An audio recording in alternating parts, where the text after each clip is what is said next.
Selamat pagi, siang, sore, dan malam. Terima kasih telah bergabung dengan channel kami. Jangan lupa dukungannya untuk kelangsungan channel Ar-Rahman dengan cara subscribe, like, share, dan komen. Hari ini kita mencoba untuk membahas jenis-jenis unsur kehidupan ya, unsur kehidupan yang ada di dunia ini ya, yang banyak orang tahu. Salah satunya kan seperti kayak unsur kehidupan tanah, unsur kehidupan air, gitu pun api, ya, api, angin, air, tanah, gitu kan. Itu kalau angin disebut juga udara, bisa unsur kehidupan. Yang dikenalnya banyak orang kan, dikenal sama orang banyak kan ada 4 unsur itu yang di luar badan kita. Selain unsur-unsur lainnya seperti unsur cahaya, unsur-unsur lainnya masih banyak. Cuma yang umumnya orang banyak kenal, banyak tahu 4 unsur itu. Nah, itu 4 unsur yang kebetulan ada di luar badan kita. Nah, yang kita akan bahas sekarang ini adalah unsur yang ada di badan kita, unsur kehidupan. Nah, yang kita bahas pertama adalah karena menyangkut kehidupan orang banyak, yang pokok utama yang kita bahas adalah unsur kehidupan tanah. Itu yang kita akan bahas.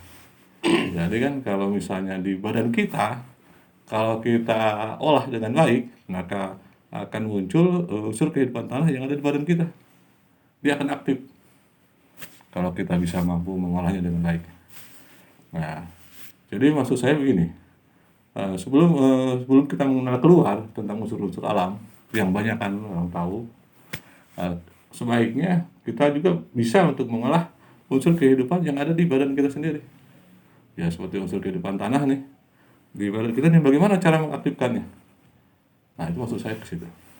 Jadi kalau selain unsur-unsur yang lain, jadi kita bahas satu permasalahan, bagaimana kita mengenal unsur kehidupan tanah yang ada di badan kita. Untuk pengolahannya, untuk pengetahuan masalah unsur tanah tuh caranya gimana tuh Pak? Oh iya. Gini, unsur tanah yang saya tahu, yang saya mengerti gitu, ada di badan manusia itu ada pada posisi mulut dan perut. Iya. Mulut dan perut. Jadi unsur tanah yang ada di badan kita itu cara menghidupkannya, cara mengaktifkannya lewat mulut dan perut.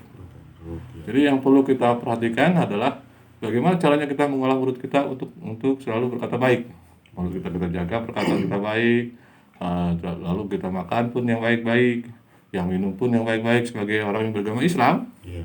Ya, jadi berarti jangan lupa dengan bismillah. Kalau kita makan sesuatu bismillah, minum juga dengan minum sesuatu kan bismillah juga. Itu cara mengolah mulut. Nah, lalu bagaimana dengan perut? Mengolah perut. Nah, jadi pada saat kita makan sesuatu, misalnya nasi, kita makan, itu pada saat kita makan itu jangan bilang langsung alhamdulillah. Jangan, tunggu sampai dia benar-benar masuk ke perut kita. Nah, sampai selesai di perut kita, baru kita bilang alhamdulillah. Sampai benar-benar. Ataupun kita minum gitu. Minum, itu tunggu sampai benar-benar dia turun masuk dalam perut kita.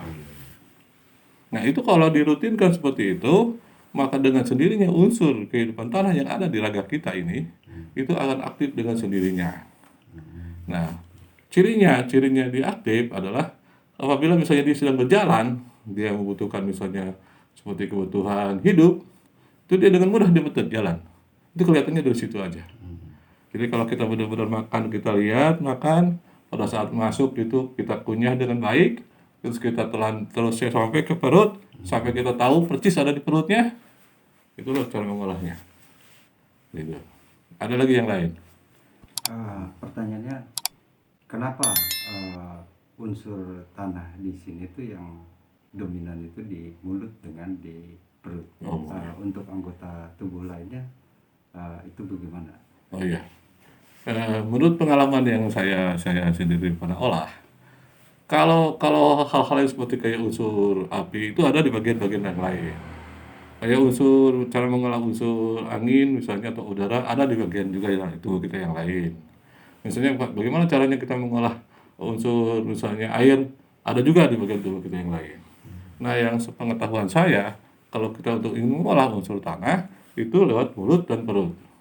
Nah, besoknya lusa lagi atau besok-besoknya lagi misalnya, kalau tiba-tiba dia misalnya dia butuh makan, itu dengan mudah didapat. Gitu. Jadi karena memang sudah unsur tanahnya sudah aktif. Begitu. Nah, kalau hal-hal di luar badan kan misalnya dengan cara kita misalnya memegang tanah atau apa itu kan di luar badan. Tapi yang paling pokok adalah bagaimana caranya kita mengaktifkan unsur tanah di badan kita. Itu yang paling pokok sebenarnya. Kalau kita sudah bisa mengaktifkannya dengan kita terus menggalinya keluar, maka itu lebih enak, lebih lebih simpel kehidupan kita. Jadi kalau masalah rezeki dengan mudah itu. Dia pada saat dia pengen sesuatu, misalnya pengen buah, dia dapat dengan mudah. Dia pengen jalan, dia dapat dengan mudah. Gitu. Asal apapun yang dia minum, apapun dia makan, dia tidak terburu-buru. Dia makan pelan, dia rasakan, diresapi sampai ke perutnya, sampai selesai. Jadi tidak dengan buru-buru, tidak dengan nafsu. Jadi semuanya dalam posisi tenang. Itu cara mengolahnya. Cara mengolah, bagaimana cara mengaktifkan unsur tanah yang ada di badan kita. Itu yang salah satunya. Kalau bermasalah pemakanan, ini ada yang satu porsinya lebih banyak. Ini juga gimana permasalahan ininya, Mas? Biasa kita makan banyak, biasanya gitu. Tapi kalau kita mau mengolah unsur tanah di badan kita, itu akan dengan sendirinya dia berkurang porsinya. Oh gitu Ya, ya. yang dia makan, dia resapi, dia tunggu sampai ke perut, itu akan beda dengan kita makan tidak kita resapi, beda. Jadi dalam merasakan nikmat rezeki dari Allahnya udah beda. Jadi pada saat kita makan buru-buru, dengan kita makan pelan, kita tunggu sampai selesai, itu merasakan nikmat dan rezeki karunia Allah itu lebih terasa gitu. Dan rasanya pun beda dengan dengan kita makan asal makan.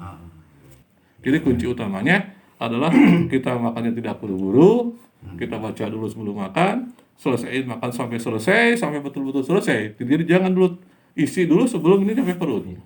Si nasi ataupun si makanan itu. Terus sampai perut, baru isi lagi.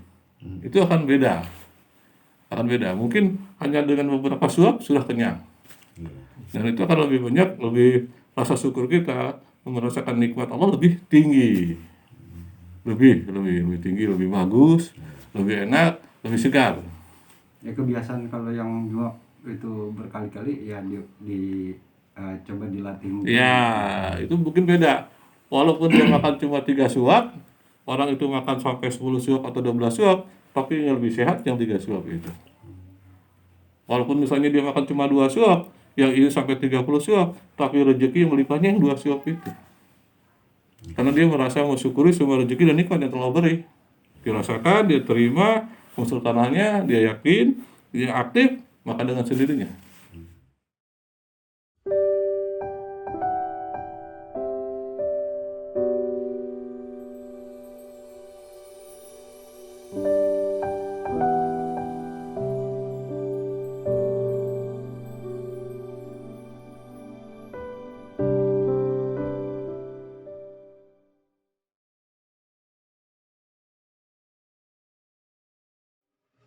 Ikuti terus video-video kami selanjutnya.